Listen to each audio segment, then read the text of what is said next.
Hello à tous, j'espère que vous allez bien. Je suis super heureuse de vous retrouver encore une fois pour une nouvelle vidéo. Alors cette vidéo est la première que je filme depuis que le confinement a été annoncé. Les autres étaient pré-filmés, donc j'espère que vous allez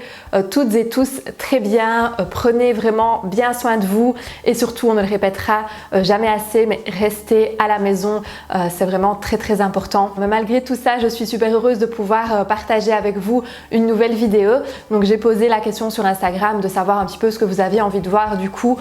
pendant les prochaines semaines. Vous m'avez dit continue comme tu fais d'habitude, continue à poster tes looks, continue à poster tes vidéos, ça nous fait du bien un petit peu de penser aussi à autre chose et c'est donc ce que j'ai décidé de faire. Et donc aujourd'hui j'avais envie d'aborder une thématique qui est un petit peu finalement en lien avec ce qu'on vit pour le moment, donc qui est comment s'habiller à la maison, parce que vous avez été nombreuses à me poser la question. Donc dans cette vidéo je vais un petit peu vous donner mes conseils justement sur quelle tenue porter à la maison pour éviter d'être en pyjama ou en jogging toute la journée. Donc avant de démarrer cette vidéo, je vous rappelle que vous pouvez me suivre justement sur Instagram. Donc mon compte c'est julie.inyourstyle. Donc je continue à partager régulièrement des inspirations de look avec vous et vous pouvez un petit peu suivre mon quotidien un peu plus calme forcément pour le moment en story. Vous pouvez aussi rejoindre la page Facebook. Donc c'est là que j'annonce en général les ateliers, les événements, etc.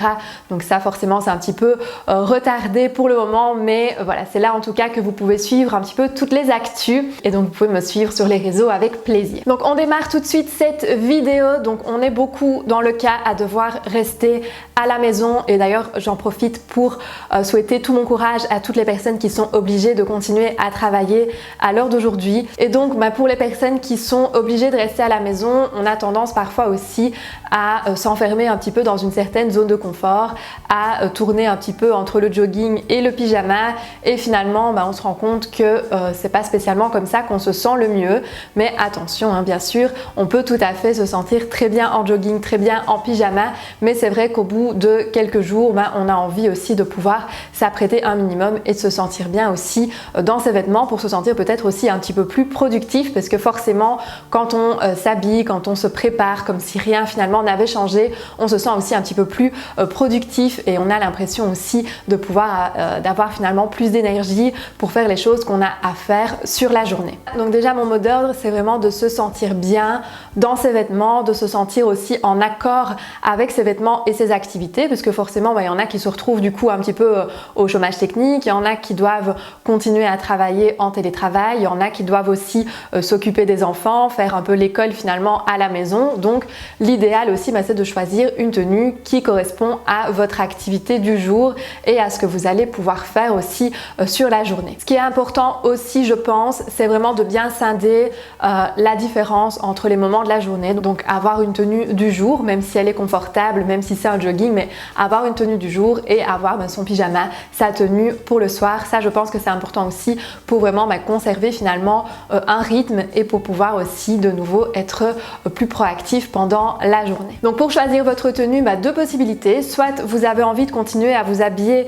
comme si rien n'avait changé et là franchement faites-vous plaisir, conservez votre style, vos habitudes, continuez à vous habiller comme tous les jours finalement, parce que bien évidemment si ça vous fait du bien et si ça vous fait plaisir de continuer à vous habiller, faites-le, c'est très bien, c'est très positif. Et il y a aussi certaines personnes qui ont envie de miser sur des tenues qui sont un petit peu plus confortables, dans lesquelles elles se sentiront un petit peu plus à l'aise. Et donc là j'ai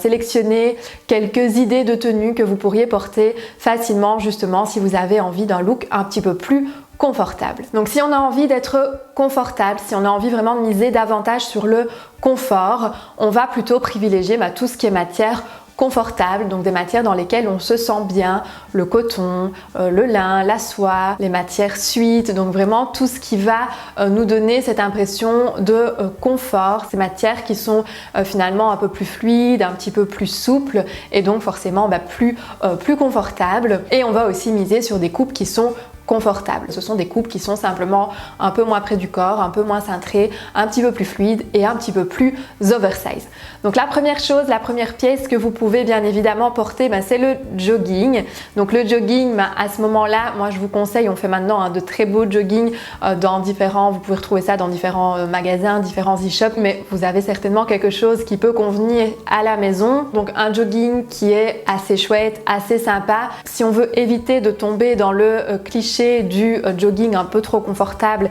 et qu'on veut quand même y ajouter une petite touche peut-être un petit peu plus féminine ou un petit peu plus chic, simplement on va le mixer avec une pièce au-dessus qui vous ressemblera finalement peut-être un petit peu plus. On évitera le jogging et le sweat à capuche, mais le jogging peut très bien faire partie de ces pièces confortables. Maintenant, comme je vous disais, on veille à ce que le jogging ne soit pas le pyjama par exemple, pour justement augmenter un petit peu sa productivité. Donc je vous parlais du sweat à capuche, mais le sweat à capuche on peut très bien le mixer avec autre chose qu'un jogging, d'ailleurs qu'il soit à capuche ou non, mais le sweat peut aussi faire partie des pièces un petit peu plus confort, des pièces qui sont justement un petit peu plus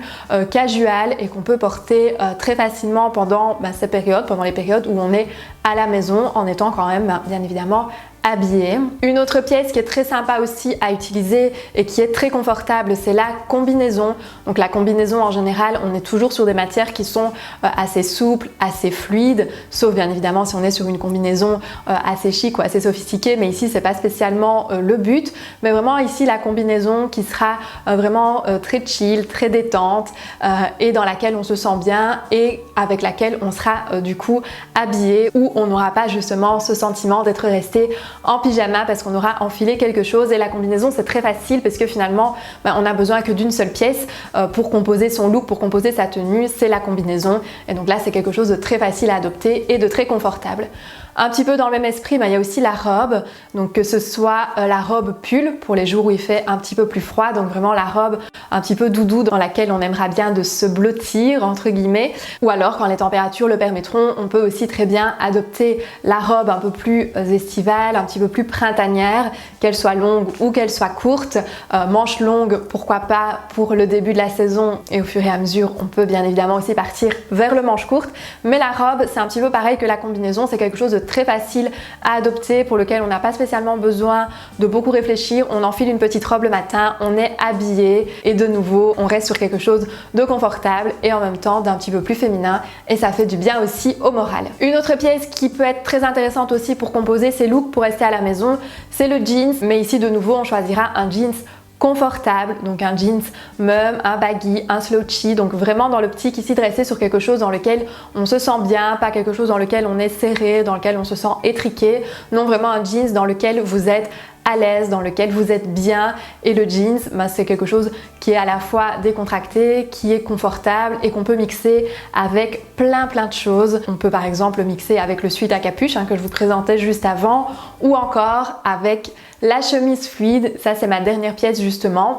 donc une chemise assez oversize, assez ample, dans laquelle on se sent bien aussi, pourquoi pas la chemise qu'on pique à son copain qui sera bien oversize, dans laquelle on se sentira bien, pas serré, pas étriqué, on met ça sur un jeans et on a un look qui est super simple et super efficace. Et la chemise, si on n'a pas envie de la porter sur un jeans, on peut très bien aussi la porter par exemple sur un legging ou sur un legging en cuir. Donc je suis pas une grande fanat de legging à proprement dit, mais si c'est un joli legging en cuir ou quelque chose qui est un petit peu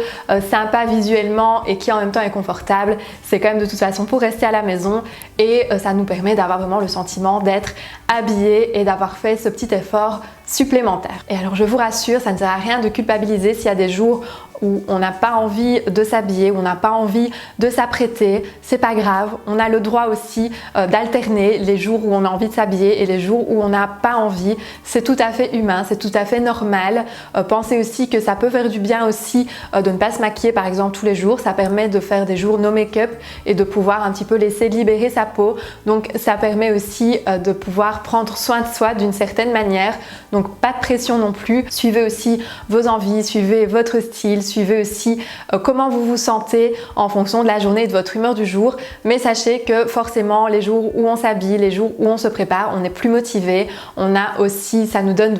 un regain d'énergie, un regain de motivation qui peut faire du bien aussi, donc sentez-vous vraiment libre de vous habiller finalement comme vous le sentez. Donc voilà, c'était mes petits conseils pour comment s'habiller pour rester à la maison. J'espère que ça vous aura plu, que ça vous aura donné des idées. Si vous avez des questions, comme d'habitude, vous me les posez en commentaire. Moi, ça me fait toujours plaisir de pouvoir échanger avec vous. Et nous, de toute façon, on se retrouve la semaine prochaine, comme d'habitude, comme chaque samedi, pour une nouvelle vidéo. D'ici là, je vous fais plein de bisous et surtout, prenez bien soin de vous. Bye bye!